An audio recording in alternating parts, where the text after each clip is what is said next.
முருகன் திருவடிகளே சரணம். நேற்று எந்த விஷயத்துலேயும் அட்டாச்சாக இருக்காதீங்க. கொஞ்சம் அதுலேருந்து விடுபட்டு அதை பார்க்குற மாதிரி ஒரு நிலையில் இருங்க. அப்போ தான் உங்கள் மன அமைதி உங்ககிட்ட இருக்கும் அப்படிங்கிறத பற்றி நான் சொல்லியிருந்தேன். அப்போ ஒரு சப்ஸ்கிரைபர் கேட்டிருந்தார், நான் மொபைல் ஃபோன் யூஸ் பண்ணுறேன், மொபைல் ஃபோன் இல்லாமல் என்னால் இருக்க முடியாது இல்லையா, அப்போ அதை எப்படி நான் ஹேண்டில் பண்ணுறது அப்படின்னு சொல்லி கேட்டிருந்தார். இப்போ ஃபார் எக்ஸாம்பிள் உங்களுக்கு புரிகிற மாதிரி சொல்கிறேனே, நான் இப்போ ஐடி கம்பெனியில் ஒர்க் பண்ணுறேன். நான் ஒர்க் பண்ணுறேன் அப்படிங்கிறதுக்காக லேப்டாப் நான் யூஸ் பண்ணணும் தான். ஆனால் அந்த லேப்டாப் இப்போ பர்டிகுலர் டைம் 9 ஹவர்ஸ்னால் அந்த 9 ஹவர்ஸ் மட்டும் யூஸ் பண்ணேன்னா ஓகே.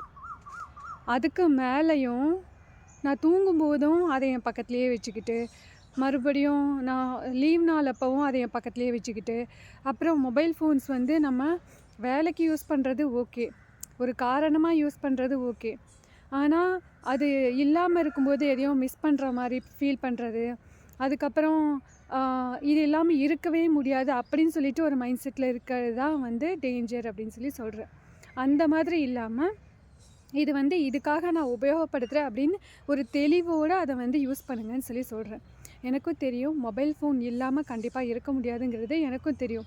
ஆனால் அந்த பழக்கத்துக்கு அடிமையாகி சில சமயம் எந்த உபயோகமுமே இல்லாதப்பவும் அதை நம்ம யூஸ் பண்ணுற அளவுக்கு அடிக்ட் ஆகிடுறோம். இது பேர் தான் அடிக்ஷன் அப்படிங்கிறது. ஸோ அந்த மாதிரி ஏதாவது ஒரு விஷயத்துக்கு, ஒரு பொருளோ ஒரு நபரோ ஏதோ ஒன்றுக்கு அடிக்ட் ஆகாதீங்க அப்படின்னு சொல்லி நான் சொல்ல வரேன். குருவே சரணம்.